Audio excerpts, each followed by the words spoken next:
Incarcerated people need a place to live like everybody else, and they need housing with support services. But what kind of support services really depends on what levels of brokenness and healing they brought with them into the incarcerated situation and what they bring from that situation. So it might be mental health needs, certainly socialization and social support, might be support with harm reduction issues in their lives or substance use treatment, those kind of things, or HIV, TB treatment, hepatitis C treatment.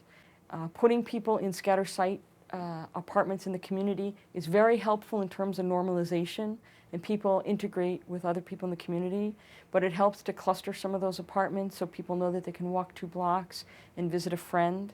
We have a saying about private hospitality, and you guys don't really like this.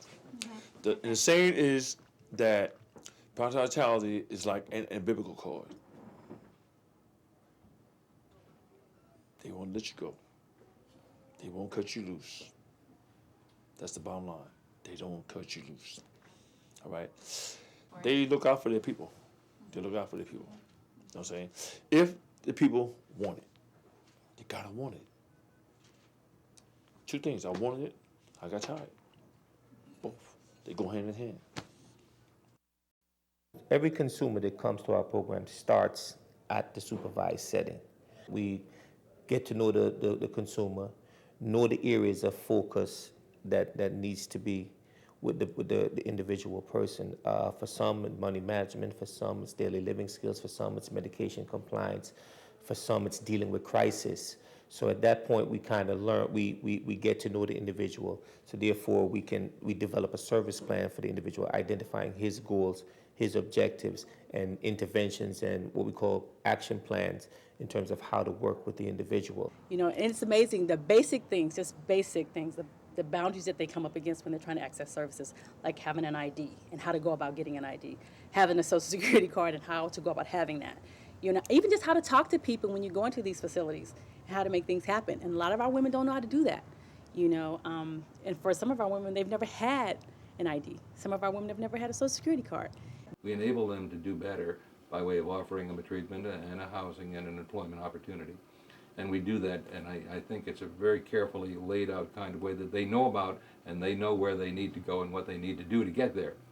Now the big thing I feel that I have to, or our executive team or our board, we have to try to put the resources out there that they can apply to. So we have to have something out there that they can go to, a bed, where they can put their head in a pillow and say, okay, now where? And then we can show them where they need to go and what they need to do to continue in a positive lifestyle. I was released from prison in '93.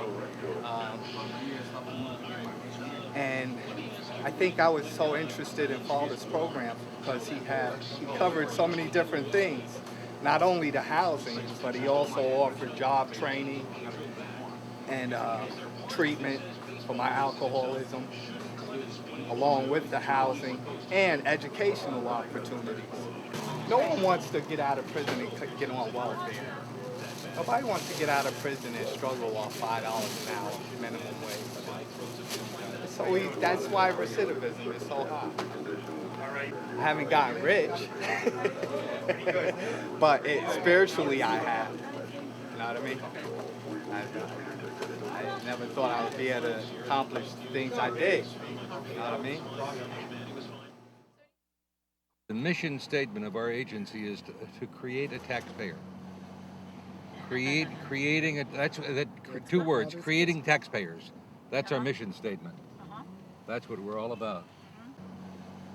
The key to, I think, our operation is when you're coming out of prison, here's your resume. You've got a gap in there. Where have you been for the last 5 years? Our idea is to get you a job. So we have a cleaning company that will clean and maintain property. And that building, that state building, is a tremendous thing. We clean all of their parking lots. We're the state apprenticeship program for hotel, restaurant workers for the entire state. So the agreement we have, if we can get them up to scale of doing what they do by way of training, we automatically have all the union jobs. Come on in, hop over or something. Or we've always tried to create delis, or we've always tried to create storefronts, copy centers, computer store, would serve the neighborhood. And then when they see that you're putting in something in the neighborhood, then they're quite happy. And then you can put whoever you want to put upstairs, fine. But you've got to do something here that it serves the neighborhood. A lot of our women here in our program now, in the Women's Transitional Program, are interested in educational goals as far as employment and GED, and some wants to go to college. But the job training program itself offers various jobs throughout Housing Works. And that's what makes it an excellent source of employment for people living with HIV and AIDS, and for people with criminal backgrounds, and for people who have been homeless, and for people who the quote-unquote average society won't hire. The job training program accepts. You may want to advance your education, such as bachelor's degrees, associate degrees, even master's, however far your health can take you, to allow society to know that, you know what, Housing Works does work, and its job training program does work, and people living with HIV and AIDS are employable today. There's definitely more male beds out there in shelters. We don't have enough for people coming out because they come back homeless. Women don't have the skills that men have to find employment, so it takes a longer time for them because they're usually the caretakers of their children, and they have a lot of complex issues. So to have them in a house in transition where we're still with them, we can help them learn how to transition back into the community and be an active participant, a healthy participant in the community, and help them even with guiding with their children. The MOMS program has helped me a great deal. I'm currently going to school at night for medical assisting. My daughter goes to daycare during the daytime. I don't know, I think that being here in this apartment complex with Beth and Donna, it's kind of like hard to put into words because it's just a relief. I didn't think that I was going to be able to have my son and my daughter when I came home because I didn't have anywhere to go.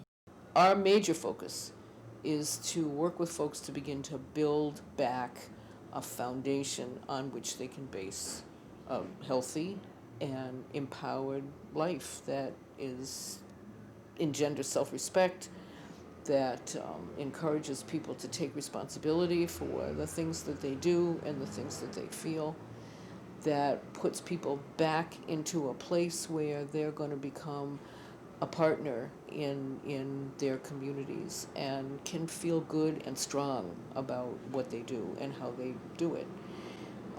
It's almost impossible to do that when people are homeless.